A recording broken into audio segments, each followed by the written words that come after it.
Maglagay lang ng bawang sa tainga mo at di ka maniniwala sa resulta. Siguradong di mo naisip to, pero pag nalaman mo bakit, tatakbo ka para gawin to. Simple lang kasi.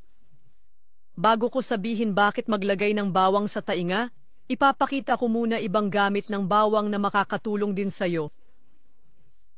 Panlaban sa acne at pimples. Ang antifungal, antibacterial, at antiseptic ng bawang ay pumapatay sa bakteryang nagdudulot ng pimples. Para dito, durugin ang bawang tapos haluin sa tubig. Tapos, ipahid ang paste sa balat at hayaang tumalab ng ilang minuto. Pagkatapos, banlawan. Makikita mo ang malaking pagbabago. Hindi ka na magkakaroon ng pimples ulit. Epektibo rin ito para mawala ang balakubak. Pangkaraniwan tong problema at alam ng may balakubak kung gaano kahirap to. Kaya ang bawang ay pwedeng maging solusyon mo. Para dito, kudkurin lang ang 4 na butil ng bawang tapos dagdagan ng kutsarang olive oil. Pagkatapos, hayaang magpahinga ng 1 o 2 araw sa temperatura ng kwarto. Tapos, ilapat ang timpla sa buong buhok, kasama ang anit. Iwanan sa loob ng 13 minuto. Pagkatapos, hugasan ng normal. Mawawala na ang balakubak. Nagpapagaan ng mga sintomas ng sipon. Tadtarin ang 1 butil ng bawang at ilagay sa mainit na tubig ng 5 minuto. Pagkatapos, salain na lang.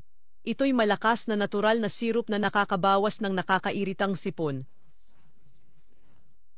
Ngayong alam mo na ang iba pang gamit ng bawang, bakit ilalagay sa tainga?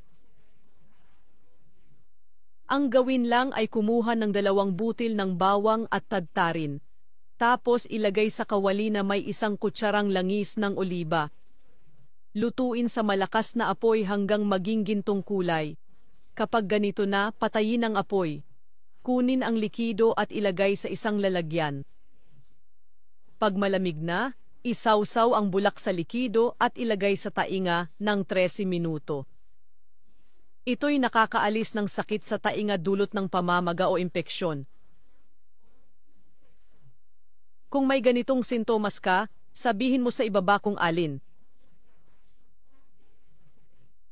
Kaya, iyon na yon. Sana nagustuhan ninyo. Yakap at kita tayo sa susunod na video.